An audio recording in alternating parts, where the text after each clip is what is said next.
kutambisa nguva kuteanza uneriva. Waitamba nemoyo wangu, Mumoyo mangu ndaitarisira, ona tichava tese kusvika narini. ndaifunga tichava kamuri tiri tese pati wazondisiya. Wazondisiya mudiwa, wazondibaya moyo, iwe wakanditambisira nguva yangu. Dai ndakaziva ndisina kukubvuma, Wakanditambisira nguva yangu. Wakanditambisira nguva yangu. dai ndakaziva ndisina kukubvuma. Wakanditambisira nguva yangu. Baby, rudo ibofu, inzwa imofu, ini ndainga ndisingawone, zvaiva mumoyo zvamaigaya, ini ndainga ndisingazive, ndaiva murima zvekusaziva. Tamba nemoyo wangu, dai ndakaziva haitungamire, dai ndakagara ndakusiya kare, iwe wakanditambisira nguva yangu. Dai ndakaziva ndisina kukubvuma, Wakanditambisira nguva yangu. Wakanditambisira nguva yangu. dai ndakaziva ndisina kukubvuma. Wakanditambisira nguva yangu.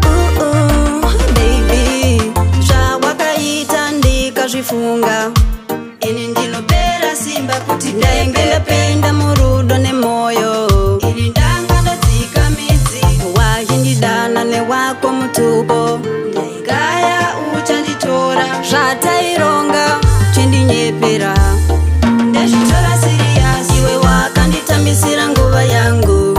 Dai ndakaziva ndisina kukubvuma, Wakanditambisira nguva yangu.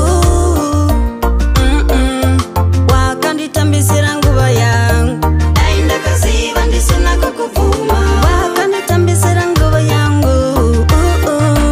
Baby, mumoyo mangu ndaitarisira, Ona tichava tese kusvika narini. ndaifunga tichava kamuri tiri tese pati wazondisiya.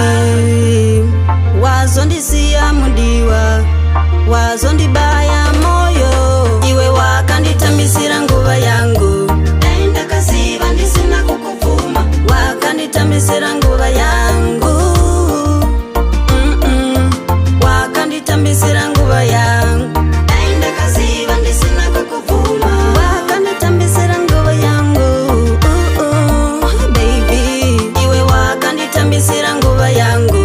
Dai ndakaziva ndisina kukubvuma, Wakanditambisira nguva yangu.